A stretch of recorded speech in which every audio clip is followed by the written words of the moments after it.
Hello and welcome to Goal Line Gossip. This is the preview show for the Arsenal versus Manchester United match this Sunday, Super Sunday. And we have Jishmaester with us, Arsenal fan, and he'll be away on the weekend. So he'll be watching this match in the neck of the woods. Hopefully he's going to have a horrible loss so that he doesn't feel bad because he's going to be surrounded with his friends and etc. etc. I don't want to be on the losing end. I'm not on that trip. So definitely want to win, and also it's at Emirates, and we need to get back on track on our away record. Just to say that, but yeah, let's start this show off. How are you feeling? And what are your thoughts on this match? Well, personally, I don't feel that great in terms of Arsenal, because I've been the most optimistic of fans last year, just because I think we played really well and we were one of the most exciting teams to watch. And that kind of, did you see the PFA awards? You must have seen, it was the entire team was between Arsenal and City players. Yeah, albeit it was 6 City players and 5 of ours, but you can still Rashford tell. won the PFA Player Award. Come on, No, it's not did he? Arsenal. It was Yeah, not he Holland. did. Oh, Jesus, Rashford. Saka won the PFA Young Player of the Award, but any I of think the you year need to award. be English in order to win something there because it's No, PFA. Salah has won PFA Player of the Year. That was Van a Dijk has won joke. PFA Player. Yeah, no, I get it. But so anyway, what I was trying to say is that last year I was really optimistic. What has happened this year is that I think Arteta is tinkering with the squad way too much. He's trying to, I get it that we probably didn't have the strongest of fixtures in the first 3 games, but enough with the experimentation. I've really had it, and I don't feel too optimistic because throughout the preseason and now it's been about 8 games, 9 games.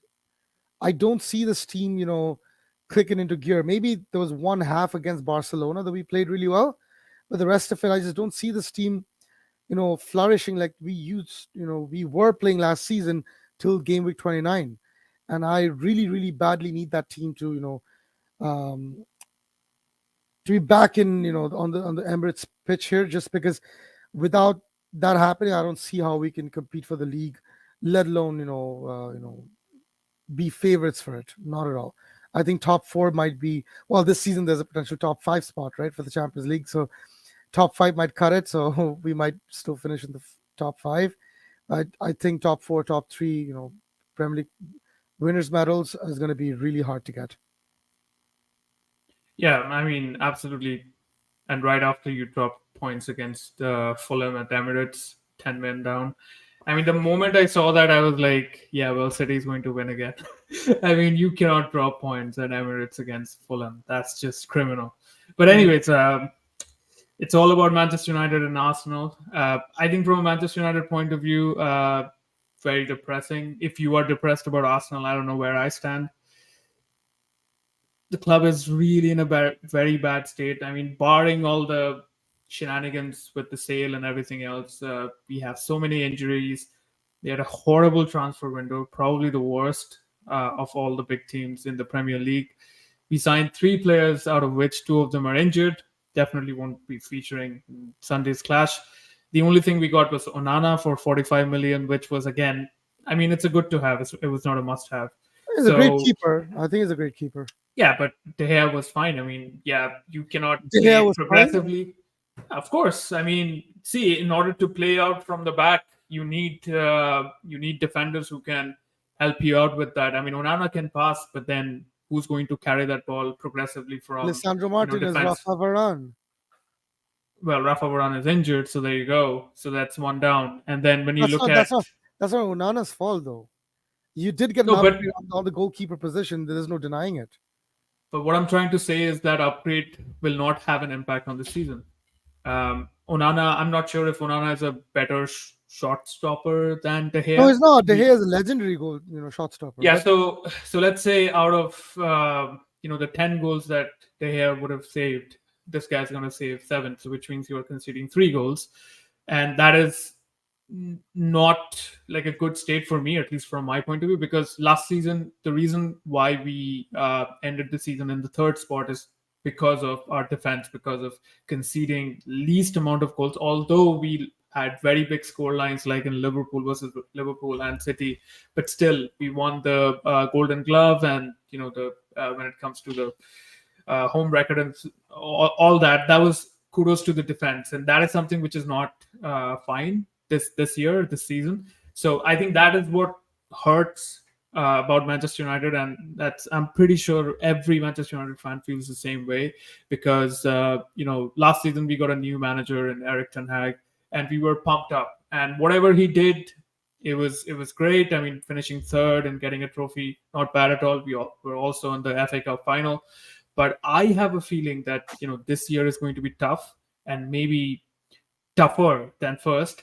And with the transfer window that we've had, it's almost like he's getting set up for failure. I mean, even if he doesn't fail, it's not going to be better than the first season. So, which is shocking because, when you get a new manager, the expectation is you will progress every season, right? And I think, thanks to our owners and everything else, that progress has been hindered. And the injuries. I mean, I know that Luke Shaw is injured for like few months and all, and I sort of feel like this is everything is from the impact of the previous season. In the previous season, we had the World Cup, we had so many games, every player, and it's not just Manchester United, right? You have you're in Timber, same thing, same story, right? I mean, although maybe I don't know the schedule of Eredivisie or what all games he played, but too many games for footballers, right? And your squad before your squad is running thin, and you end up losing your best key players, and which forces you to play in a different style or maybe not be able to play in your favorite style. So which is bad for any way that you look at it. So I wouldn't say I'm super confident about Sunday's match just based on the players that we have available for the fixture. But at the end of the day, it's against Arsenal. So I mean, it's like a tradition, beating Arsenal. Like it's always been there. I mean, of course, maybe you guys have beaten us more at Emirates, and we've beaten you more at Old Trafford.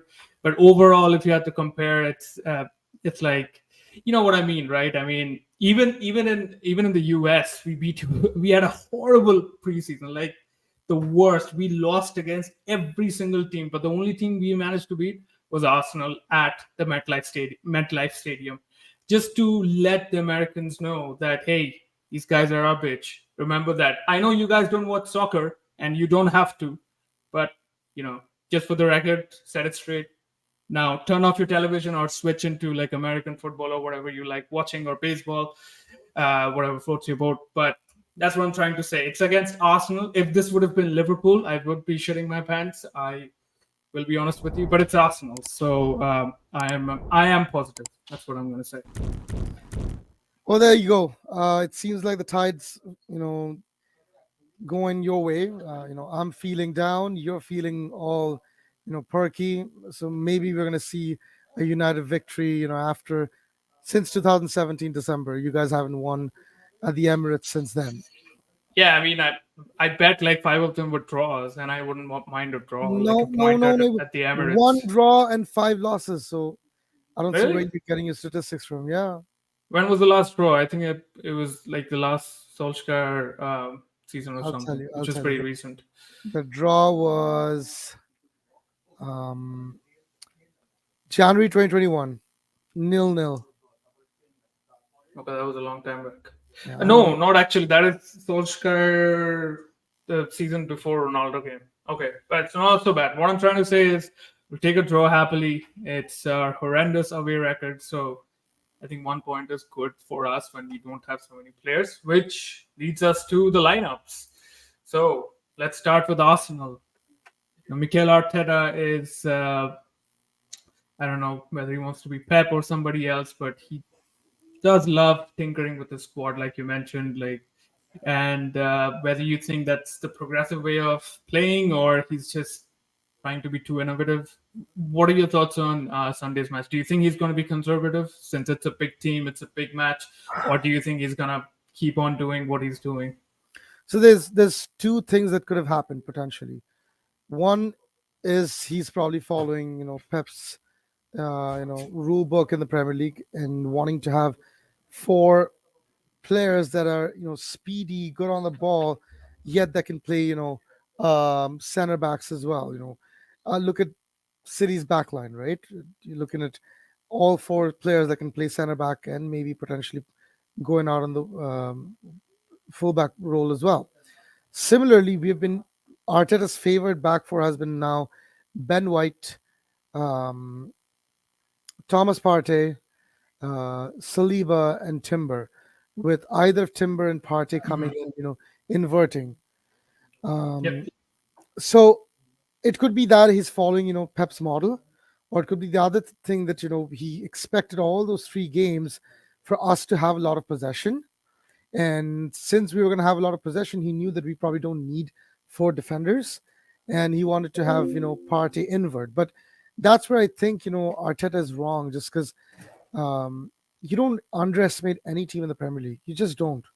I've been watching this game, especially the Premier League, for about uh, you know 20 years now, been two decades, and I can tell you that ignoring teams and their attacks is folly. It's absolute folly. Um, I think they're making a mistake. Arteta's making a mistake trying to do what he's doing. Um, trying to have more midfielders on the pitch, trying to to have more of the possession. It is jeopardizing our defense, and we have conceded out of the three goals that we've conceded. Yeah, two of them is down to mistakes, and it's very pretty much down to the fact that we don't. Partey is not a right back. He just cannot play that role. He was one of well before the game, 30th game week, he was probably one of the best central defensive midfielders of the Premier League last season. So why tinker that? Zinchenko was one of the best inverting fullbacks in the league. Why tinker with that? William Saliba and Gabriel were one of the best pairings of the centre back pairings in the league. I don't see why Gabriel needs to be benched. So I think he's trying too hard. I don't know whether it's the Kai Havertz effect. He's trying to accommodate him, and maybe he's trying to have more protection. I do not know what it is. I Maybe think I think he wants like straight out he wants players on the field who can run a lot and you know be more purposeful. Like so, if you look at Gabriel versus Julian Timber. I mean, if you compare those two defenders, one is more versatile than the other. Same for I think the reason why he signed Kai Havertz is the same reason because I feel somewhere at the bottom of his heart he still cannot get over the fact that Pep defeated him last season, and especially those two matches against Man City, where in one of them, three, unfortunately, you had three. to three, but I'm actually talking about the one where was it Saliba? Yeah, Saliba was injured, and you had to play. Who was the other guy? The blonde guy.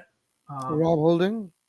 yeah, Rob Holding, and I think he does not want to go to that state where he needs to use a player like Rob Holding in this complex, maybe not complex, but then in this intricate kind of strategy. And he wants players who can who can fit into different roles, who can float around or rotate or invert based on his tactics. And that is probably the only justification I have. And also with like Declan Rice and I mean, he's always going to favor Declan Rice over Thomas Partey, and Thomas Partey is going to have a secondary role because at the end of the day, he spent 105 on But he Declan can Rice. play And both, though. He can play both Declan Rice and Thomas Partey and bench Kai Havertz.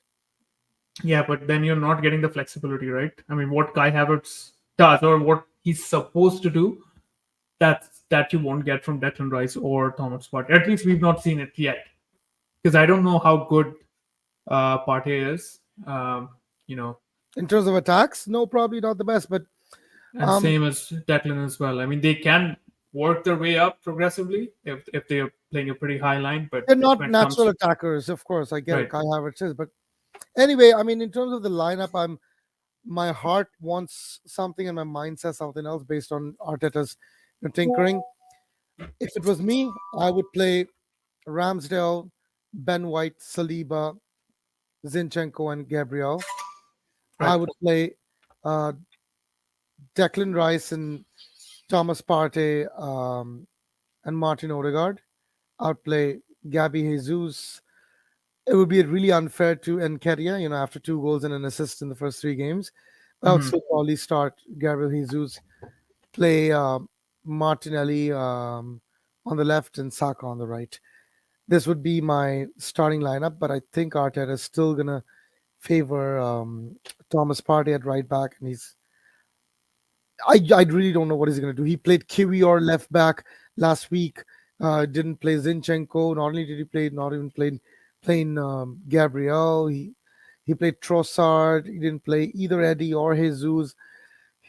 I don't know what he's going to do. That's exactly what I'm saying. My mind is fearful of the fact that he might, find a royal way to screw it up. But I wish the lineup that I just told you is the one that I see on Sunday morning. Right, right. In terms of Manchester United, I would say I am excited about the lineup because if you remember the last match, I mean not the last match, but the I'm referring to the one where you guys came to Old Trafford, where Anthony had his debut. I think we might have a repetition of that. Somebody might start for the first time, whether it's Rasmus Højlund and striker, or we buy Amrabat or Kukurea. So I am expecting Kukre is like an almost done. I think it's done. exactly. So he might start on Sunday, right? Because we don't have a left back, and maybe Dallo might play left back. Who knows?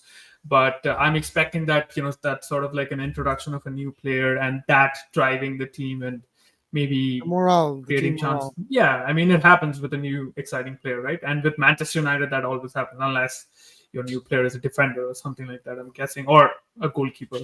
So I think from a defensive point of view, Martinez definitely. Lindelof is going to be pairing with him. Obviously, Harry Maguire is not going to get any game time. Varane is injured. And left back, I'm guessing Dallo or Kukurea, if that happens. Uh, on right back, I'm guessing. I mean, I'm not guessing. It has to be Aaron Van Bissaka with Casemiro, and I think he's going to play Ericsson. Scott McTominay. I think so. He's going to like make sure that defensively we are strong, we don't concede. And Ericsson is probably going to get introduced later when the game starts to open up. Bruno starts running everywhere, and I think that's when Ericsson can probably be introduced up front. Don't think Ganacho is going to get a chance because he's not been playing really well. So Rashford probably on the left. That is what I would pick. Martial through the middle, or maybe Rasmus Højlund. And on the right, I think he's going to play Bruno on the right. I've seen Erik Ten Hag do this on big matches. Bruno is always on the wing, and I think Then that's he's going just to because invert to a center midfield role, and he might play two strikers up front like Rashford and Martial or whoever. That's yeah, what you. exactly. And I think one of the reasons why he tends to play Bruno Fernandes on the right or on the wing is because of just the tracking back and the overall like quality of passing the ball or keeping the ball or maybe putting in a cross or two. So I'm pretty sure he's going to do that because Mason Mount is out, so which means you are going to see Manchester United from the last season. And in the last season, this is how we played. If Rasmus Højlund comes in, I'm sure he's not going to start the match. He might get introduced from the bench at some point. But other than that, it's going to be Manchester United from the season before. And the only way I think we can win is if we can keep it tight, uh, at least in the initial few minutes to the halftime, and if we can get some chances through maybe it's Fernandez or who knows, maybe a lucky penalty, right? There's always like a penalty in every match or a yellow card or a red card. I hope Partey gets the red card. And Why Partey? What's your thing against Partey? I don't know, he's been getting a lot of red cards like Casemiro, right? I mean, not last season, but the season before that, he got a couple of red cards, didn't he? Yeah, I think he you're got. confusing with Granit Xhaka. No, I'm talking about Partey. I mean, I know Chaka has gone, so it has to be Partey now because I don't see Declan Rice getting a red card because he's English or whatever. So sorry, but yeah. So let's see how it goes. I would think that this is going to be a very tight match unless we concede early, which happens a It lot won't. in It our away won't be a games. tight game. It will be a tight game if Arsenal tinker with their squad or the lineup. If we don't, you don't have a chance. No chance in hell. No chance, really. If he plays the lineup that I told you, no chance in hell.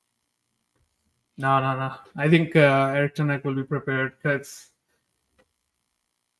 I just feel that when you go to like a club like Arsenal, like away at Emirates, it's just that occasion that you would want to not let something weird happen. Because what we've been seeing with United is every now and then we go a goal down or two in the first 10 minutes, or the Liverpool score the 7-0, something like that. So very erratic score lines and performances. I hope that doesn't happen, because I mean, if it happens, then I think Erik Ten Hag will be in a lot of pressure, because we go to the international break after this match, and after coming back, I think we have a game against Brighton, so it doesn't get easy for us.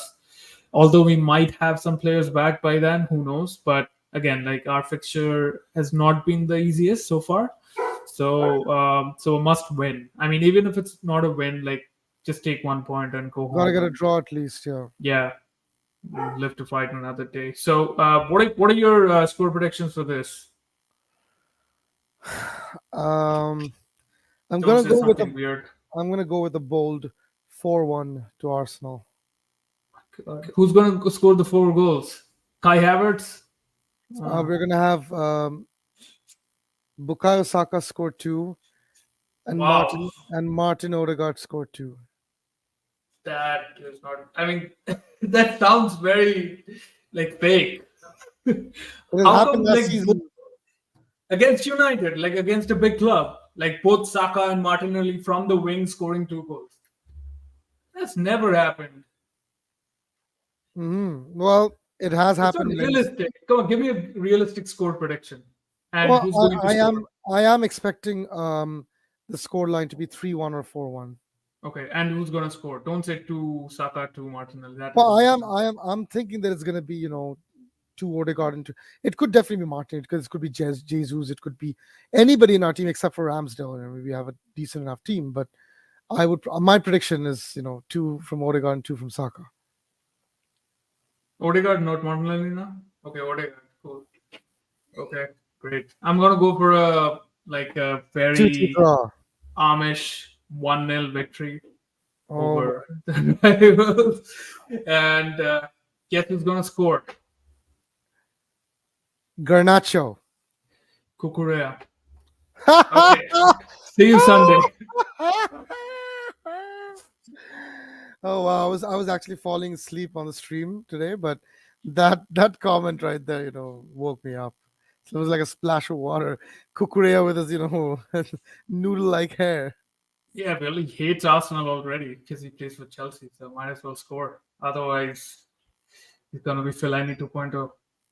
hmm We'll see. Listen, this fixture has I have a lot of fond memories and not so fond memories of this game. It used to be, when I was growing up, the biggest fixture of the calendar.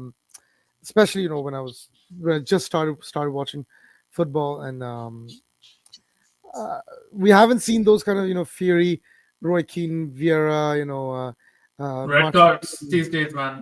Cannot Martin happen. Keown, Ruud van Nistelrooy fights or whatnot. But hopefully we'll see some fireworks this weekend, and I'll get to see Arsenal winning the game. Well, we'll see about that. I really want Manchester United not to lose, because we have a tough fixture. And by the way, I think the Champions League draw is Draw tomorrow or is going to something be, as well. yeah, And I'm pretty sure we are going to be in the same group as Sevilla or something, and that's going I'm to be the sure end that of the we're going to be Champions League. drawn against Bayern Munich. I'm so sure. Bayern Munich. Oh, because of Hurricane. Well, not really. No, just because we always get paired up with Bayern Munich in When every was the last time you were in the Champions League? back to That's a back to back, distant. like 10-2, 10-2, like Wasn't it like Barcelona? You guys used no, to get no. We Bayern used Munich? to, and then the last 3 years we got two times Bayern Munich. Right. So Yeah, I just don't want Sevilla. I mean, I don't care about PSG, Real Madrid. Bring them to the group. I just don't want to face Sevilla again, ever, because they are like the dark horse. your And voodoo team, your voodoo team. yeah, man, so strange and weird. But anyways, hopefully it'll be a good match for the neutral, regardless of who wins, because I think it is the biggest match so far in the Premier League. I don't think Liverpool versus Chelsea was that great, to be honest. United And Spurs. yeah, I mean, it's Spurs. I mean, they won. That made it interesting, but yeah, I mean, this is a big one. It's rank 2 versus rank 3 from last season. So let's see True, where we end. Cool. Okay. Thanks for joining, and of course. like, subscribe our videos, and Comment, yeah, comment, comment your predictions of the game. yeah, and we'll see you in the next one. Cheers. Thank you for watching that video. We are a community of passionate football fans, and we post weekly videos on transfer news, match reactions, tactical analysis, and sometimes just gossip on the most exciting sport in the world. If that's what you like to hear, then hit that subscribe button and join the conversation with us.